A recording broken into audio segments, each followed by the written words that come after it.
The morning light filtered through the tall windows of Adelaide Cottage, casting long shadows across the breakfast table where Prince William sat with his 3 children. The normalcy of the scene, George carefully spreading marmalade on his toast, Charlotte chattering about her upcoming dance recital, and Louis attempting to balance a spoon on his nose, felt almost surreal given the events that had unfolded just hours before. William's phone buzzed against the polished wood surface, and he glanced at the screen with the same mixture of hope and dread that had become his constant companion over the past week.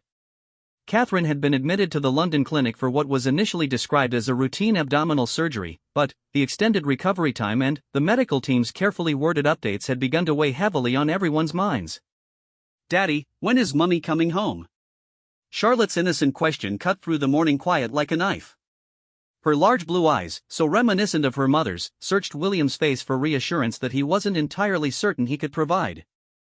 "Soon, my darling," William replied, his voice steady despite the turmoil churning in his chest. "The doctors are taking very good care of her, and she needs to rest so she can get completely better." George, now 10 and increasingly aware of the weight that came with his position as future heir, set down his toast and looked at his father with an expression far too mature for his age. "Is Granny Carole coming to visit Mummy today?" William nodded, grateful that the children would have their grandmother's comforting presence during this difficult time. Carole Middleton had been a pillar of strength throughout Catherine's recovery, managing the household logistics, coordinating with the children's schedules, and providing the kind of maternal support that only she could offer. Yet William had noticed the strain beginning to show in her carefully composed demeanor, the way her smile seemed to require more effort each day, the slight tremor in her hands when she thought no one was looking. As if summoned by their conversation, the sound of tires on gravel announced Carole's arrival. Through the window, William watched his mother-in-law emerge from her Range Rover, her movements precise and purposeful despite the early hour. She wore a navy blue coat over a simple cream sweater, her silver hair perfectly styled even at this ungodly hour. To any observer, she appeared to be the picture of composed dignity, but William had learned to read the subtle signs of her mounting worry, the way she gripped her handbag a fraction too tightly, the almost imperceptible pause before she squared her shoulders and walked toward the front door. "Granny's here," Louis announced with the enthusiasm that only a 5-year-old could muster, scrambling down from his chair and racing toward the entrance hall. Carole's arrival brought with it the familiar scent of her lavender perfume and the warmth of unconditional love that seemed to envelop the entire cottage. She gathered Louis into her arms, spinning him around once before setting him down and planting kisses on Charlotte and George's cheeks. "Good morning, my darlings," she said, her voice carrying that particular mixture of cheerfulness and comfort that grandmothers seemed to perfect. "Have you been good for your father?" "We've been angels," Charlotte declared with the sort of dramatic flair that made Carole smile despite her underlying concerns. William approached, and Carole's expression shifted almost imperceptibly. In that moment, the careful mask she wore for the children's benefit slipped just enough for him to see the exhaustion etched in the fine lines around her eyes, the worry that had taken up permanent residence in the set of her jaw. "How are you holding up?" he asked quietly, placing a gentle hand on her shoulder. Carole's smile never wavered, but he felt the slight tension in her frame, the way she seemed to be holding herself together through sheer force of will. "I'm perfectly fine, William. My concern is entirely for Catherine and how the children are managing." It was a deflection, polite and practiced, but William had become adept at reading between the lines during their family's most challenging moments. Carole Middleton had spent the better part of 2 decades being thrust into the spotlight alongside her daughter, learning to navigate the complexities of royal life while maintaining her own sense of identity and purpose. She had weathered media scrutiny, public criticism, and the constant pressure that came with being the mother of a future queen. Through it all, she had remained steadfast, dignified, and unfailingly supportive. But this was different. This wasn't about public perception or royal protocol. This was about her daughter lying in a hospital bed, recovering from surgery that had been more complicated than anyone had initially anticipated. This was about watching her grandchildren try to make sense of their mother's absence while maintaining their own brave facades. This was about feeling helpless in the face of circumstances beyond anyone's control. "The children have been asking about visiting," William said, settling into the familiar rhythm of their morning briefings. "I've explained that the hospital has strict policies, but George especially seems to think that rules shouldn't apply to him." Carole's laugh was genuine this time, if tinged with a note of sadness. "He gets that from his mother." Catherine never did believe that rules were meant for her when it came to protecting the people she loved. The conversation was interrupted by the arrival of Maria Teresa Turian Barallo, the children's nanny, whose calm efficiency had become even more valuable during Catherine's absence. The morning routine continued around them, backpacks were gathered, homework was checked, and the children were bundled into coats for their journey to school. As the front door closed behind the departing family, the cottage settled into an unusual quiet. William poured himself another cup of coffee and offered one to Carole, who accepted it gratefully. They moved to the sitting room, where the morning sunlight had warmed the comfortable chairs by the window. "I spoke with the medical team last night," William said, his voice carefully neutral. "Catherine's recovery is progressing, but they want to keep her for observation a bit longer than originally planned." Carole's cup paused halfway to her lips, and William saw her processing this information with the same measured response she brought to all challenging news. "Did they indicate any specific concerns?" "Nothing alarming," William assured her quickly. "They're simply being cautious, which I think we can all appreciate given the circumstances." The truth was more complicated, as it often was with medical matters involving members of the royal family. The surgery had indeed been successful, but Catherine's recovery had been slower than expected. There had been concerns about infection, about her body's response to the anesthesia, about the psychological impact of the extended hospital stay on someone who prided herself on being constantly active and engaged. The medical team was excellent, the best that money and royal connections could secure, but even the finest doctors couldn't eliminate every variable or guarantee a timeline for healing. Carole set down her cup and walked to the window, looking out over the grounds where her grandchildren played during their visits. Her reflection in the glass showed a woman who had aged considerably in just the past week, though she would never admit to such vulnerability. "She looks so small," Carole said suddenly, her voice barely above a whisper. "When I saw her yesterday, lying there connected to all those machines, she looked like the little girl who used to crawl into my bed during thunderstorms." William felt his own throat constrict at the image. Catherine had always been the strong one, the steady presence who could handle any crisis with grace and determination. Seeing her vulnerable and dependent on others had been difficult for everyone, but perhaps most of all for the woman who had raised her to be fearless. "She's stronger than she appears," William said, though he wasn't sure if he was trying to comfort Carole or himself. "The doctors say her vital signs are good, and she's responding well to treatment." Carole nodded, but William could see that she was fighting back tears. The composed, unflappable woman who had supported her daughter through a very public courtship, a royal wedding watched by billions, and the pressures of life in the spotlight was finally beginning to crack under the weight of maternal worry. "I keep thinking about all the times she scraped her knees as a child," Carole continued, her voice growing stronger as she found her footing in memory. "She would come running to me, tears streaming down her face, absolutely convinced that the world was ending. I would clean the wound, apply a bandage, and within minutes she would be racing off again, completely fearless." "And now?" William prompted gently. Carole turned from the window, and, for the first time since Catherine's surgery, she allowed her carefully maintained composure to slip completely. "Now I can't fix it with a bandage and a kiss. Now I have to sit in that sterile hospital room and watch machines monitor her breathing while pretending that I'm not terrified that something could still go wrong." The admission hung in the air between them, raw and honest in a way that royal family conversations rarely allowed. William found himself reminded of why Catherine had turned out to be such a remarkable woman. She had been raised by someone who understood the value of both strength and vulnerability, who knew when to maintain dignity and when to acknowledge human frailty. "She needs you there," William said simply. "Not the put-together grandmother or the former air hostess who married into royalty by proximity. She needs her mother, with all the messy emotions that comes with."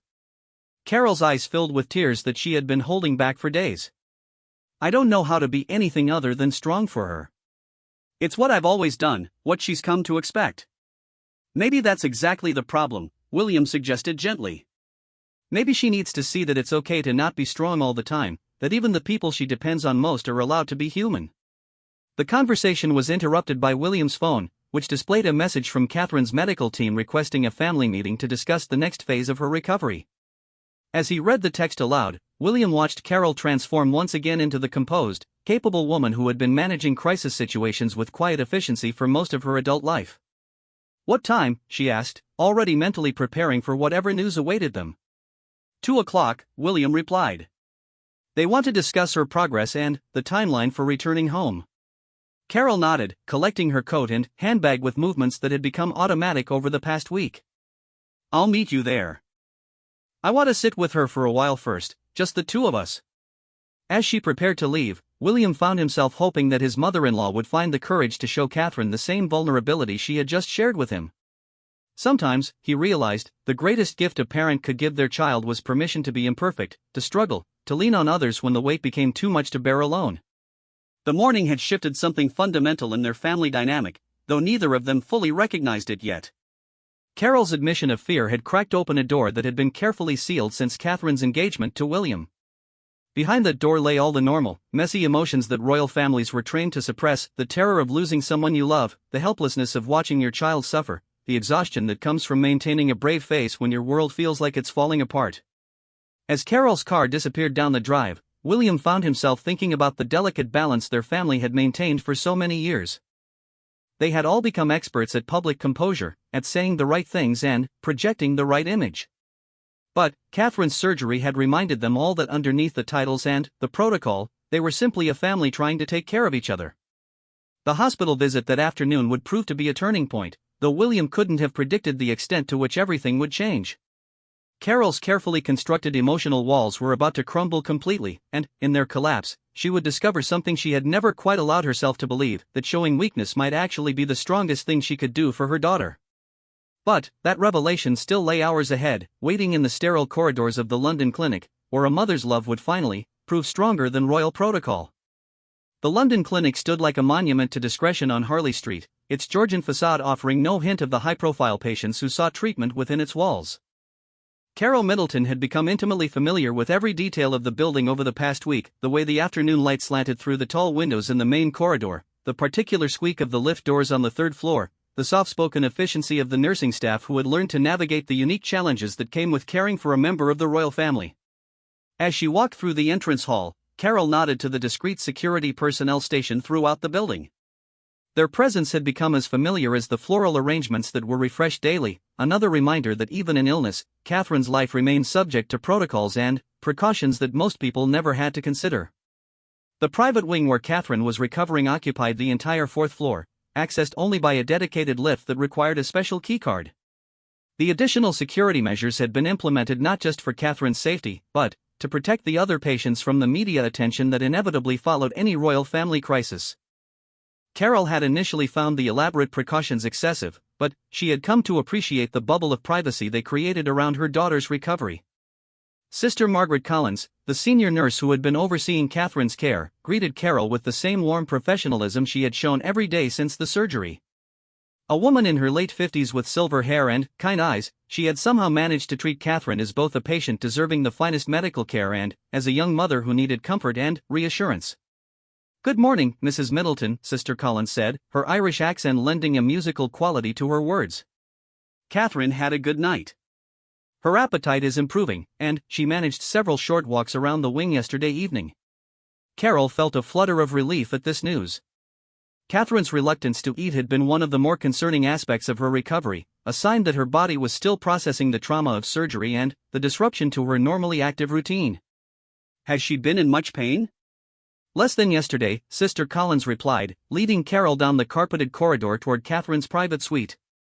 "She's been asking for you, actually. I think she's ready for some honest conversation about how she's feeling." The comment struck Carole as significant.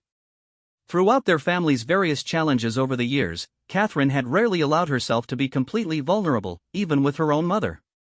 The pressures of royal life had taught her to compartmentalize her emotions, to process her struggles privately before presenting a composed face to the world. If she was ready to drop that guard, it suggested that her recovery was progressing in more ways than just the physical. Catherine's suite occupied the corner of the building, with windows facing both the street and the small garden that provided a patch of green in the heart of London. The room had been furnished more like a luxury hotel suite than a hospital room, with comfortable seating areas, soft lighting, and enough space for family visits without the clinical atmosphere that typically accompanied medical facilities.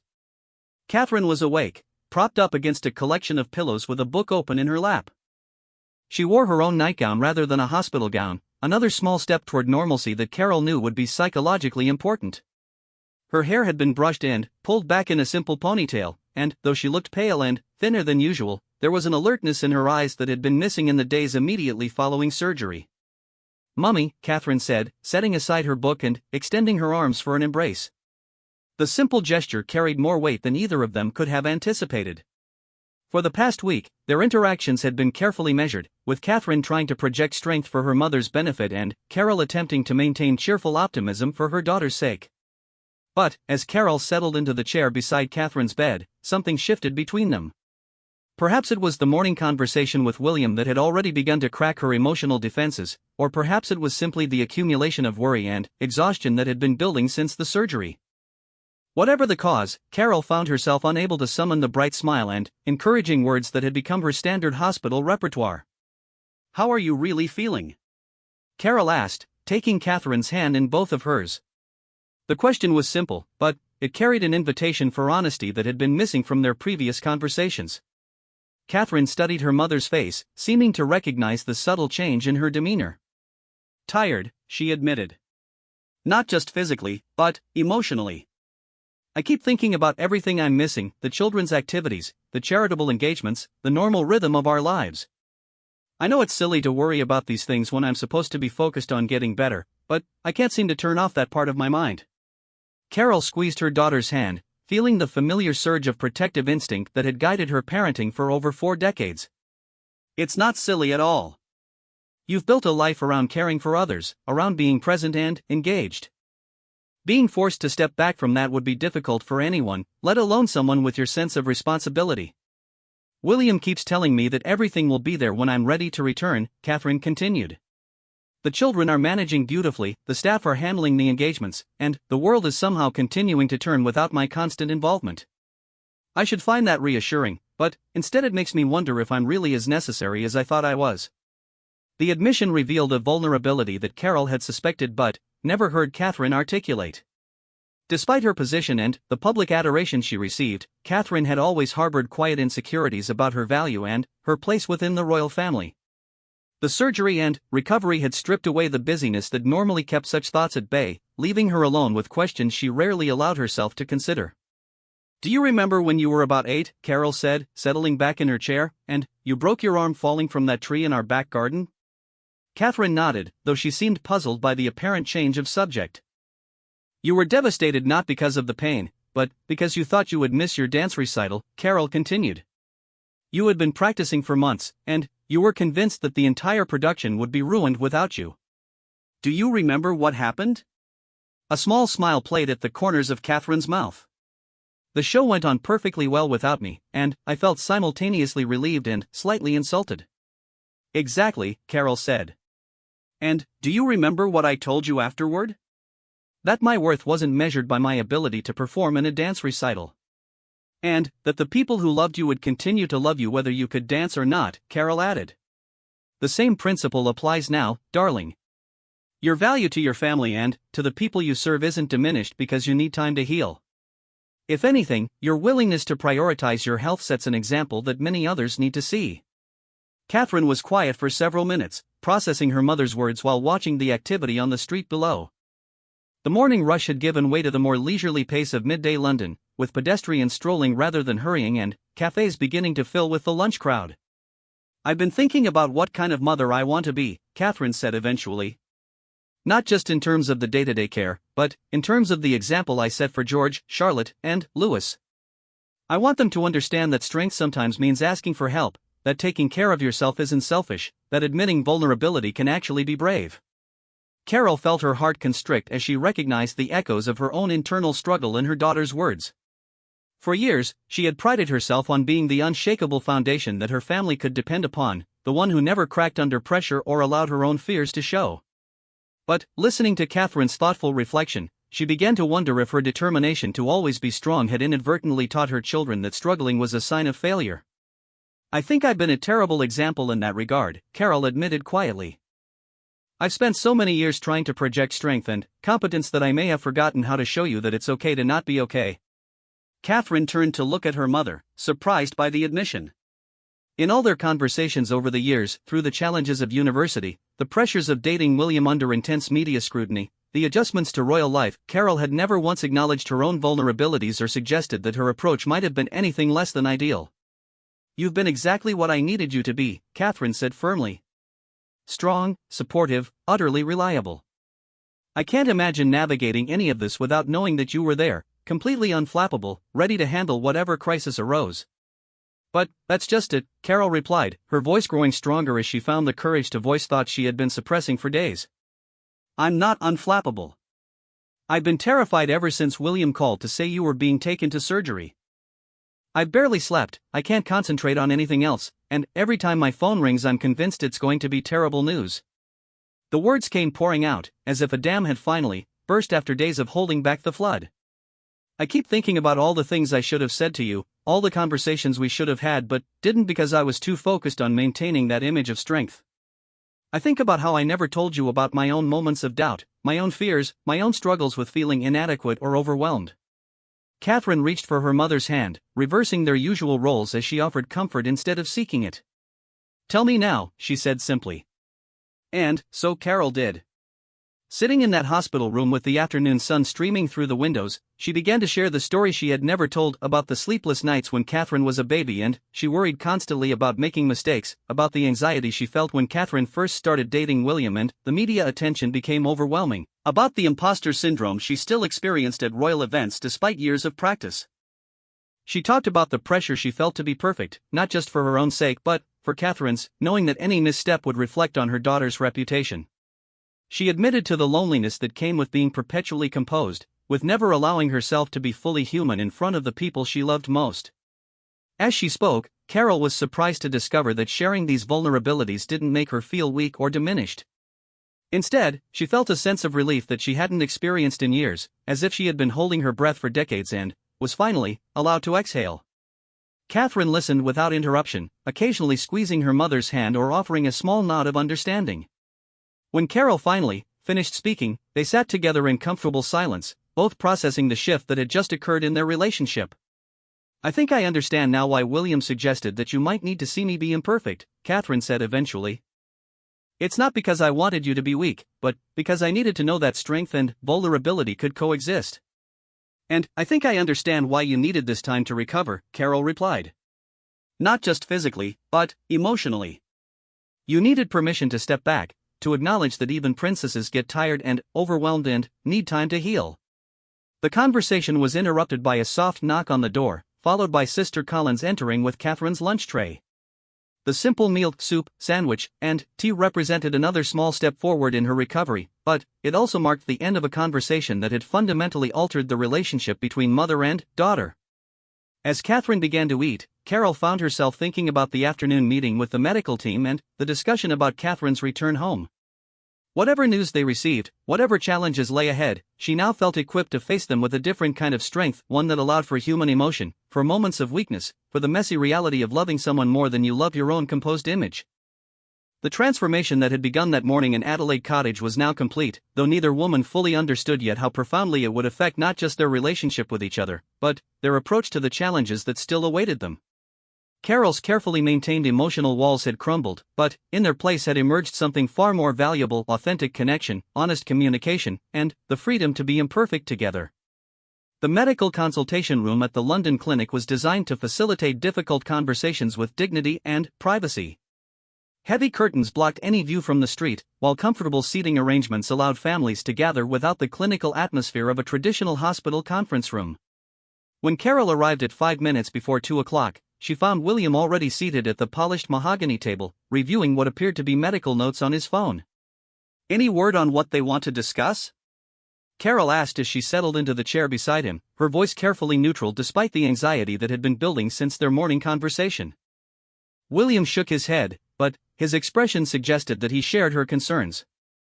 The message just said they wanted to review Catherine's progress and discuss the timeline for her return home. Dr. Harrison seemed optimistic when I spoke with him yesterday, but you know how careful they are about making definitive statements. Dr. James Harrison, Catherine's lead surgeon, had built a reputation for both medical excellence and diplomatic communication, skills that made him particularly well suited for treating high-profile patients. His ability to convey complex medical information without causing unnecessary alarm had been invaluable throughout Catherine's recovery, but Carole had learned to read between the lines of his carefully measured updates. The door opened to admit Dr. Harrison, accompanied by Sister Collins and Dr. Sarah Mitchell, the consultant who had been overseeing Catherine's post-surgical care. Their expressions were professionally neutral, revealing nothing about the nature of the conversation they were about to have. "Thank you both for coming," Dr. Harrison began, settling into his seat with the same calm efficiency that characterized all his interactions. I wanted to discuss Catherine's progress and address some concerns that have arisen during her recovery. Carole felt her stomach tighten at the word concerns, though she forced herself to maintain the composed expression that had become second nature over years of royal family crises. Beside her, William leaned forward slightly, his attention focused entirely on the medical team. The good news, Dr. Harrison continued, is that Catherine's surgical site is healing beautifully, and all signs point to a complete physical recovery. Her vitals are strong, her mobility is improving daily, and the risk of complications has diminished significantly since the surgery. The relief that washed over Carole was so intense that she had to grip the arms of her chair to maintain her composure. The word complete seemed to echo in her mind, representing an end to the worst-case scenarios that had been haunting her thoughts for days. However, Dr. Harrison continued, and Carole braced herself for whatever qualification was coming. We've observed some signs that suggest Catherine is struggling with the psychological aspects of her recovery. This isn't uncommon after major surgery, particularly for patients who are accustomed to maintaining very active, high-responsibility lifestyles. Dr. Mitchell opened a folder in front of her and consulted what appeared to be detailed notes. Catherine has been experiencing some difficulty sleeping, despite the physical exhaustion that should be promoting rest. She's shown signs of anxiety about returning to her normal activities, but also frustration about the pace of her recovery. There's a tension between wanting to rush back to normalcy and fearing that she's not ready to resume her full responsibilities. William nodded slowly, as if this information confirmed observations he had already made during his visits. She mentioned feeling torn between wanting to come home to be with the children and worrying about being a burden while she continues to recover.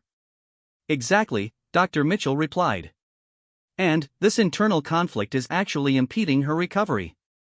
Stress and anxiety can slow healing, affect appetite, and interfere with the rest that her body needs to fully repair itself. Carole found herself thinking about the conversation she had shared with Catherine that morning, about the vulnerability they had both acknowledged and the permission they had given each other to be imperfect. What do you recommend? Dr. Harrison leaned back in his chair, considering his words carefully. We believe Catherine would benefit from a gradual transition back to her normal environment, but with very specific restrictions and support systems in place. Rather than an abrupt discharge followed by immediate resumption of activities, we're suggesting a phased approach that allows her to feel productive while still prioritizing her recovery. What would that look like practically? William asked. Sister Collins consulted her own notes before responding. We're proposing that Catherine return home tomorrow, but with daily nursing visits for the first week and specific limitations on her activities. No public engagements for at least 3 weeks, no travel outside of London for 6 weeks, and a gradual increase in responsibilities based on how she's managing both physically and emotionally. The key, Dr. Mitchell added, is ensuring that she doesn't feel pressure to prove that she's completely recovered by immediately returning to her pre-surgery pace. That kind of pressure often leads to setbacks that ultimately extend the recovery period. Carole absorbed this information while thinking about the practical implications. Catherine's sense of duty and her natural inclination to prioritize others' needs above her own would make it challenging for her to accept extended limitations, even when they were medically necessary. The family would need to present a united front in supporting the medical team's recommendations. How do we help her accept these limitations without making her feel like an invalid? Carole asked. Catherine has always struggled with feeling unproductive or dependent on others. That's an excellent question, Dr. Harrison replied, and it's why we wanted to have this conversation with both of you.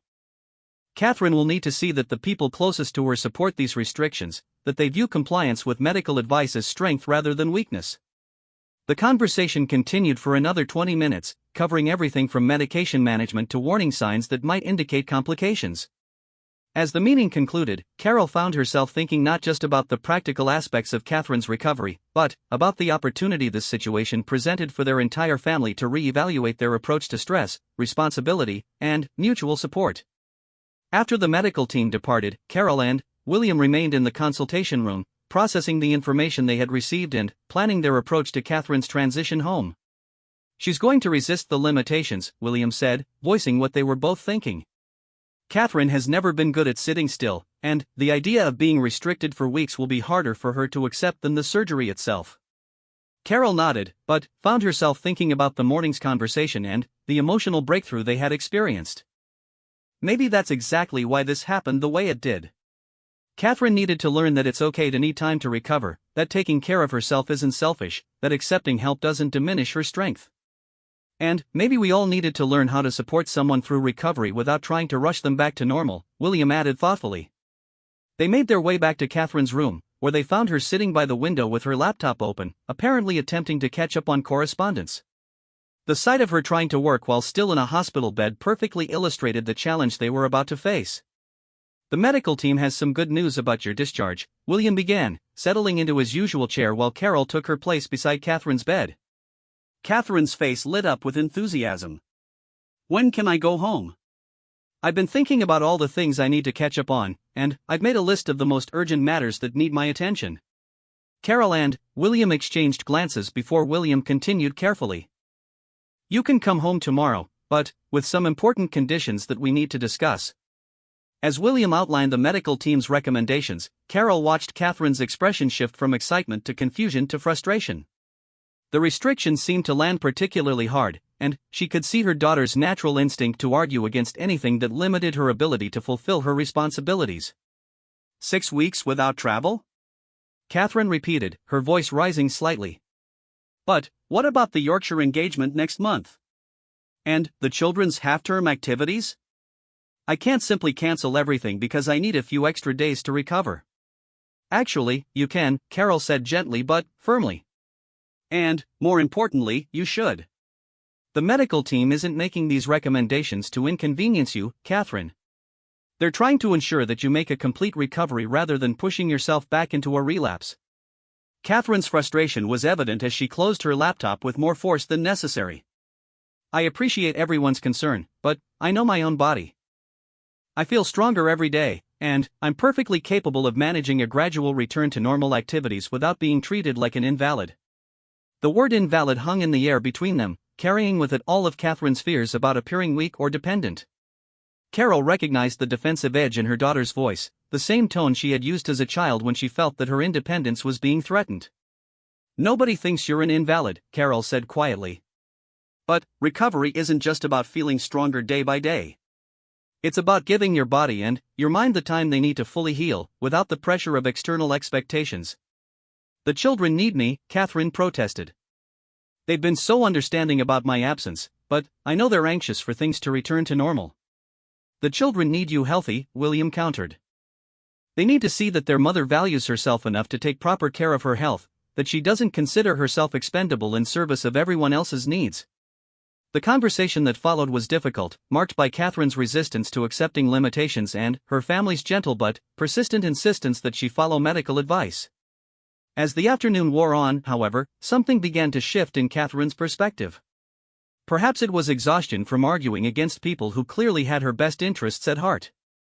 Perhaps it was recognition that her own instincts might be clouded by her eagerness to return to normalcy. Or perhaps it was simply the accumulated effect of the emotional honesty that had characterized the day's conversations. Whatever the cause, Catherine eventually found herself admitting that the prospect of returning home while maintaining restrictions might actually be a relief rather than a burden. The idea of being with her children without the immediate pressure to resume all her responsibilities held an appeal that she had been reluctant to acknowledge. I suppose 3 weeks without public engagements won't destroy the monarchy, she said finally, with a self-deprecating smile that suggested she was beginning to find some humor in her own resistance. And the world will continue to turn without your constant involvement, Carole added, echoing the conversation they had shared that morning. I keep forgetting that you were listening during our earlier talk, Catherine laughed, but her expression was grateful rather than embarrassed. As evening approached and visiting hours drew to a close, the three of them began making practical plans for Catherine's return home. The conversation had evolved from resistance and frustration to collaboration and even excitement about the prospect of recovery taking place in familiar surroundings. Carole found herself thinking about how much had changed in just one day, in her relationship with Catherine, in their family's approach to vulnerability and support, and in her own understanding of what it meant to be strong for the people you love. The breakdown she had experienced that morning now seemed less like a moment of weakness and more like a necessary breakthrough that had opened the door to more authentic connections. Tomorrow would bring new challenges as Catherine adjusted to being home while still recovering, but, for the first time since the surgery, Carole felt genuinely optimistic about their ability to navigate those challenges together. The emotional walls that had crumbled that day had been replaced by something far more valuable: honest communication, mutual support, and the freedom to be imperfect together. The morning of Catherine's homecoming dawned crisp and clear, with the kind of London sunshine that made everything seem possible. Adelaide Cottage bustled with preparation as staff members made final adjustments to accommodate Catherine's recovery needs, while the children barely contained their excitement about their mother's return. Carole arrived early, carrying bags of groceries and supplies that would make the first few days of recovery as comfortable as possible. She had spent the previous evening preparing Catherine's favorite soup and baking fresh bread, activities that had provided a welcome outlet for the nervous energy that had been building since the hospital meeting. "Granny, is Mummy really coming home today?" Louis asked for the third time that morning, his 5-year-old attention span struggling to process the concept that his mother would be present but still not quite herself. "Yes, my darling, but remember what we discussed," Carole replied, kneeling down to meet his eyes. "Mummy is still recovering, so she needs lots of rest and quiet time. You can spend time with her, but we have to be gentle and patient." Charlotte, dressed in her best dress despite it being a school day, had prepared a welcome home banner with drawings of the family surrounded by hearts and flowers. Her artistic efforts had taken most of the previous evening, and she had insisted on adding glitter to ensure it was special enough for such an important occasion. George, displaying the mature understanding that had become characteristic of his personality, had appointed himself the family's recovery coordinator. He had created a schedule of activities that would allow his siblings to spend time with their mother without overwhelming her, demonstrating a thoughtfulness that made Carole's heart swell with pride. William moved through the cottage with the efficient energy of someone who had been planning every detail of this day for weeks. The hospital bed had been delivered and set up in the main sitting room, positioned to take advantage of the morning light while allowing Catherine to remain connected to family activities. Additional chairs had been arranged to create comfortable conversation areas, and the children's favorite books and games had been strategically placed within easy reach. "The nursing team should arrive around 11, William announced, checking his watch against the carefully coordinated timeline. "Catherine's discharge is scheduled for noon, which should give us plenty of time to get her settled before the children return from school." Carole appreciated the detailed planning, but she also recognized the nervous energy behind William's constant motion. Like herself, he was managing anxiety through action, creating structure and control in a situation where so many variables remained beyond their influence. The morning passed in a blur of final preparations, phone calls with hospital staff, and attempts to maintain normal routines despite the underlying excitement. When the time came to collect Catherine, Carole found herself unexpectedly emotional as she gathered her coat and handbag. After a week of hospital visits, the prospect of bringing Catherine home felt both wonderful and terrifying. The journey to the London clinic was made in comfortable silence, with both William and Carole lost in their own thoughts about the transition ahead. The past week had fundamentally altered their family dynamic, stripping away pretenses and creating space for more authentic relationships. Today would test whether those changes could survive the return to normal life. Catherine was waiting in her room, dressed in comfortable clothes and surrounded by the flowers, cards, and gifts that had accumulated throughout her stay. She looked remarkably better than she had just days earlier. Her color had returned, her energy seemed more stable, and there was an alertness in her expression that had been missing immediately after surgery. "I feel like I'm being released from a very comfortable prison," Catherine said as Sister Collins completed the final discharge paperwork. "Everyone has been wonderful, but I'm ready to sleep in my own bed and wake up to the sounds of my children rather than medical equipment." The transition from hospital to car was managed with the same careful efficiency that had characterized Catherine's entire medical care, but Carole found herself holding her breath until they were safely settled and heading toward home. There was something symbolic about leaving the medical environment behind, an acknowledgement that the acute phase of recovery was complete and the real work of healing could begin in earnest. "How are you feeling about the restrictions?" Carole asked as London traffic moved slowly around them. "Any second thoughts about accepting the medical team's recommendations?" Catherine considered the question carefully before responding. "Surprisingly, I'm feeling more relief than frustration. Yesterday's conversation made me realize how much pressure I've been putting on myself to bounce back immediately. The idea of having permission to recover gradually is actually quite liberating." The admission represented a significant shift from Catherine's initial resistance to extended limitations. Carole recognized it as evidence that their daughter was beginning to internalize some of the lessons about self-care and vulnerability that had emerged from the past week's experiences. Adelaide Cottage appeared around the corner like a beacon of normalcy, its familiar Georgian lines and well-tended gardens representing safety and comfort after the sterile environment of the hospital. As they pulled into the drive, Carole could see the children's faces pressed against the front window, their excitement barely contained behind the glass. The reunion was everything Carole had hoped it would be: emotional without being overwhelming, joyful without being chaotic. The children had clearly been coached on appropriate behavior, but their genuine delight at their mother's return needed no instruction. Louis attached himself to Catherine's side like a small shadow, while Charlotte presented her welcome home banner with the solemnity of a diplomatic ceremony. George hung back slightly, his natural reserve tempering his obvious relief, but his smile was radiant as he helped his mother settle into the converted sitting room. "This is perfect," Catherine said as she surveyed the arrangements that had been made for her comfort. The hospital bed had been positioned to provide views of both the garden and the main living areas, while a comfortable chair nearby would allow family members to visit without crowding. "I can be part of everything without being in the way." The afternoon that followed established patterns that would define Catherine's recovery period. The children took turns sharing stories about school and activities, their conversation punctuated by periods of comfortable quiet when Catherine dozed or simply rested while listening to their chatter. William managed the household logistics with quiet efficiency, while Carole moved between providing practical support and ensuring that everyone's needs were being met. When the district nurse arrived for Catherine's first home visit, Carole was struck by how naturally the family had adapted to incorporating medical care into their domestic routine. The children accepted the presence of additional adults in their home with the same grace they had shown throughout their mother's hospital stay, while Catherine submitted to medical assessment without the resistance she had displayed in earlier stages of her recovery. "Her vitals are excellent," the nurse reported to William and Carole during a brief conference in the kitchen. "The transition from hospital to home environment seems to be going very smoothly. I'm particularly pleased to see how relaxed she appears compared to our hospital consultations." The observation confirmed what Carole had been sensing throughout the afternoon. Catherine was not just physically more comfortable at home, but emotionally more at ease with the pace of her recovery. The familiar surroundings seemed to have given her permission to rest without guilt, to accept help without feeling diminished. As evening approached and the children's bedtime routines began, Catherine insisted on participating despite obvious fatigue. From her position in the sitting room, she helped with homework questions, listened to bedtime stories, and provided the maternal presence that had been missing from their daily routines. "I missed this so much," Catherine confided to Carole as they watched William supervise teeth brushing and pajama changes. Not just the children themselves, but this sense of being needed in small, ordinary ways. Hospital recovery felt so separate from real life. "And now?" Carole prompted.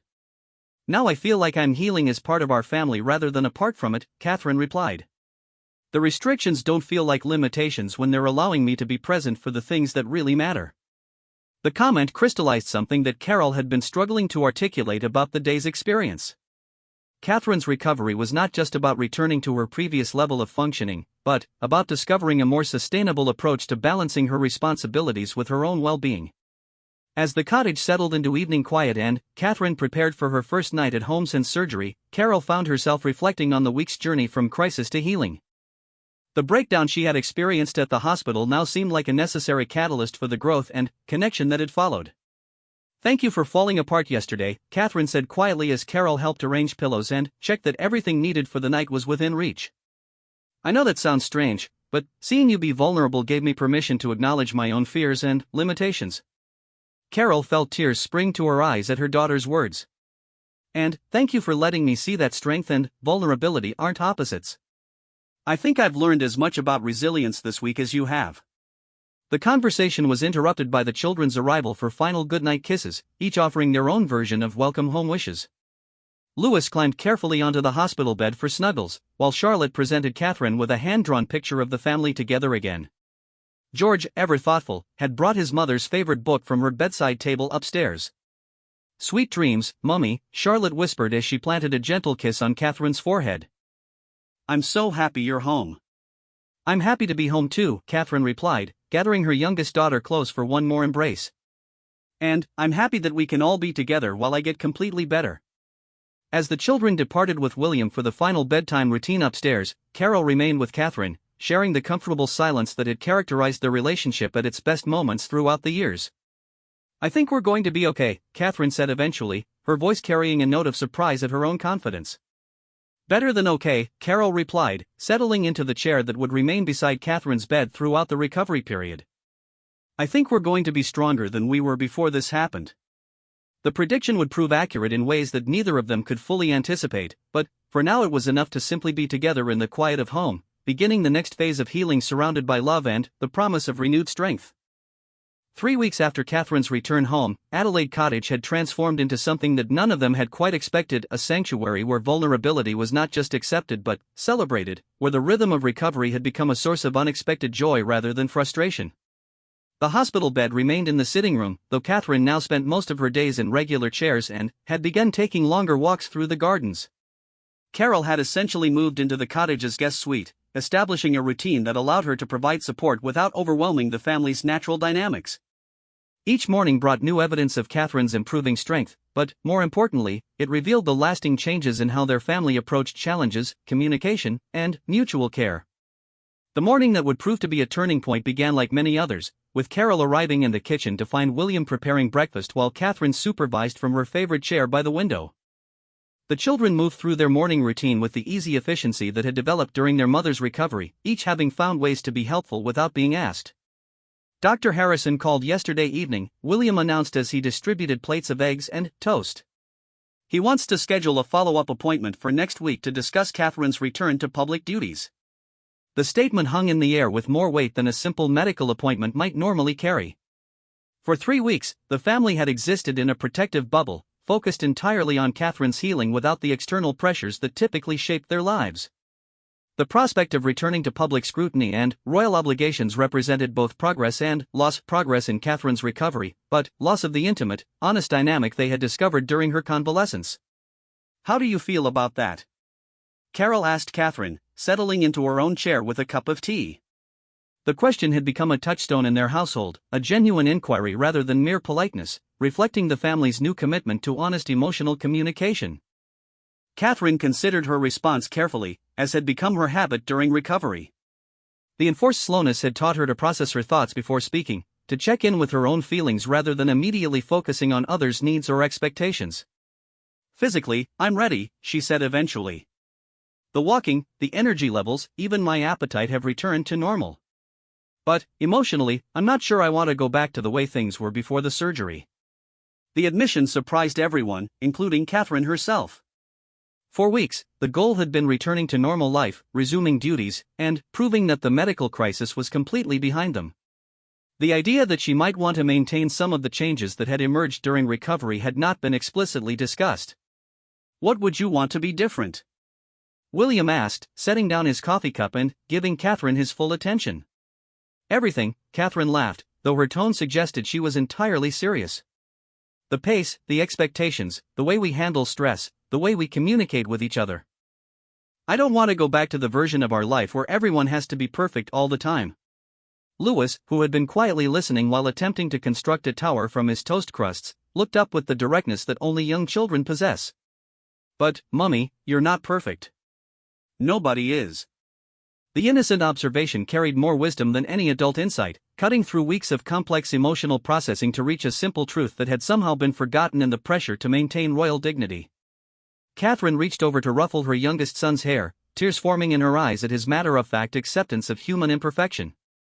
You're absolutely right, my love, she said. I think I just forgot that for a while. The conversation was interrupted by the arrival of Sister Collins, who had continued making weekly home visits to monitor Catherine's recovery progress. Over the past 3 weeks, she had become less of a medical professional and more of a family friend, someone who had witnessed their journey from crisis through healing. Good morning, everyone, Sister Collins said, settling into what had become her usual chair beside Catherine. You look wonderful today. The color in your cheeks and the light in your eyes tell me everything I need to know about your progress. The medical examination that followed was routine by now, but Carole found herself paying attention to details that had become familiar over weeks of observation. Catherine's movements were fluid and confident, her responses to medical questions were immediate and clear, and, most importantly, she seemed entirely comfortable in her own skin in a way that had been missing before the surgery. From a purely medical standpoint, Sister Collins announced after completing her assessment, I see no reason why Catherine couldn't return to full activities immediately. Her recovery has been exemplary in every measurable way. But Catherine prompted, clearly sensing that the nurse had more to say. But, Sister Collins continued with a smile, I would hate to see you lose the peace that you found during this recovery period. There's something different about this household now, something calmer, more connected, more authentic than when I first met you all. The observation was particularly meaningful coming from someone who had witnessed the family's initial crisis response and, then, watched their gradual transformation over weeks of shared recovery. Sister Collins had seen families handle medical crises in many different ways, and she recognized something special in the Middleton Wales approach to healing. What do you think has made the difference? Carole asked, genuinely curious about an outside perspective on their experience. You've learned to need each other, Sister Collins replied thoughtfully. Not just practically, but emotionally. You've discovered that asking for help isn't weakness, that showing vulnerability can actually strengthen relationships, and that taking care of yourselves enables you to better care for others. The insight resonated deeply with everyone in the room, crystallizing changes that they had all felt but struggled to articulate. The enforced slowness of recovery had created space for conversations and connections that might never have occurred under normal circumstances. As Sister Collins prepared to leave, she made an announcement that surprised everyone. I think this will be my last routine visit. Catherine's recovery is complete from a medical standpoint, and anything further would really be about life coaching rather than nursing. The prospect of losing this weekly touchstone felt more significant than anyone had anticipated. Sister Collins had become a witness to their transformation, someone who could see and validate the positive changes they had made. Her departure marked not just the end of medical recovery, but the transition back to life without external support structure. You don't need me anymore, Sister Collins said gently, seeming to understand their reluctance to let her go. You've built something sustainable here, something that will continue growing long after medical supervision ends. After Sister Collins departed, the family spent the afternoon in quiet contemplation of what her words meant for their future. The children played in the garden while the adults remained in the sitting room, processing the significance of being declared medically recovered while feeling emotionally transformed. I've been thinking about Dr. Harrison's appointment, Catherine said eventually. I want to approach it not as a return to exactly what we were doing before, but as an opportunity to redesign our approach to royal duties in a way that supports the family dynamics we've discovered. What would that look like? William asked. Catherine took a deep breath before responding, as if gathering courage for a significant announcement. I want to be more selective about engagements, more honest about our challenges, and more intentional about protecting time for the conversations and connections that have become so important to us. The palace won't necessarily understand that approach, William said carefully. Then, we'll help them understand, Carole interjected with surprising firmness. We'll show them that a royal family that acknowledges human limitations and prioritizes authentic relationships is actually stronger than one that maintains perfect facades. The conversation continued throughout the afternoon and into the evening, covering everything from practical scheduling concerns to philosophical questions about the purpose of royal service. By the time the children were settled for bed, they had developed the outline of an approach that honored both Catherine's recovery lessons and their family's ongoing responsibilities. A week later, Catherine returned to the London clinic for her final medical consultation. Dr. Harrison pronounced her recovery complete and cleared her for full resumption of activities, but the conversation that followed was unlike any previous medical appointment. I want to discuss something that goes beyond your physical recovery, Catherine said as the formal examination concluded.